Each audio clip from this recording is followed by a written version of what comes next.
সর্বশ্রেষ্ঠ ধর্ম পেয়েছি, সর্বশ্রেষ্ঠ এবং শেষ নবী পেয়েছি। সৌভাগ্য প্রকাশের জন্য আর কি চাই? আল্লাহু আকবার।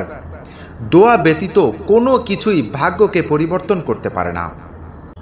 নিয়মিত নামাজ মানুষের রিজিক বৃদ্ধি করে। আলহামদুলিল্লাহ। যখন বান্দা কোনো কিছু চাওয়ার জন্য দুই হাত তুলে দোয়া করে, তখন আল্লাহ সেই দোয়া ফিরিয়ে দিতে লজ্জাবোধ করেন। এমন চরিত্রের কাউকে বিশ্বাস করো না যে রাগের সময় নিজেকে নিয়ন্ত্রণ রাখতে পারে না। আজান দিলে মসজিদে যাও, হয়তো আল্লাহ তোমাকে শেষবারের জন্য ডাকছে। কোরআন বুঝে পড়লেও সওয়াব, না বুঝে পড়লেও সওয়াব। কোরআন পড়া শুনলেও সওয়াব। সুবহানাল্লাহ। যদি মনে হয় আল্লাহ তোমাকে অপেক্ষা করাচ্ছেন, তাহলে জেনে রাখো তুমি যা চেয়েছিলে তার চেয়েও উত্তম কিছু তিনি দিবেন ইনশাআল্লাহ। দৈনিক 5 ওয়াক্ত নামাজ পড়া মানুষগুলোর উপর আল্লাহর রহমত থাকে। আলহামদুলিল্লাহ।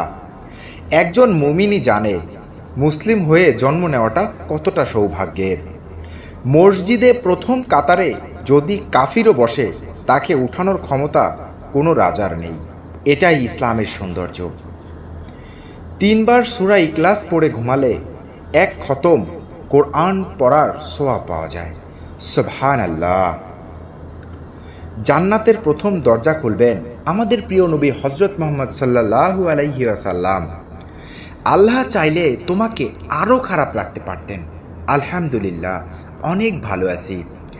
রাসূল সাল্লাল্লাহু আলাইহি ওয়াসাল্লামকে যখন জিজ্ঞেস করা হলো কোন সময় দোয়া বেশি কবুল হয়, রাসূল সাল্লাল্লাহু আলাইহি ওয়াসাল্লাম বললেন, রাতের শেষ অংশে এবং ফজরের নামাজের পর।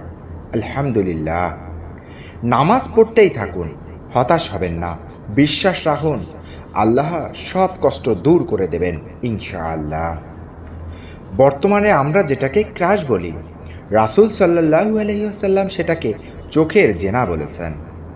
মহানবী হযরত মুহাম্মদ সাল্লাল্লাহু আলাইহি ওয়াসাল্লাম বলেছেন, অসুস্থ হওয়ার আগেই সুস্থতাকে কাজে লাগাও। রাসূলুল্লাহ সাল্লাল্লাহু আলাইহি ওয়াসাল্লাম বলেন, জান্নাতি লোক হবে দুনিয়াতে দুর্বল, মজলুম, আর জাহান্নামীরা হবে অবাধ্য, ঝগড়াটে ও অহংকারী।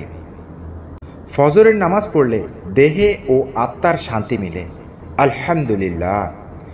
কবর কারো জন্য জান্নাতের বাগান হবে, আর কারো জন্য হবে জাহান্নামের গর্ত। দিন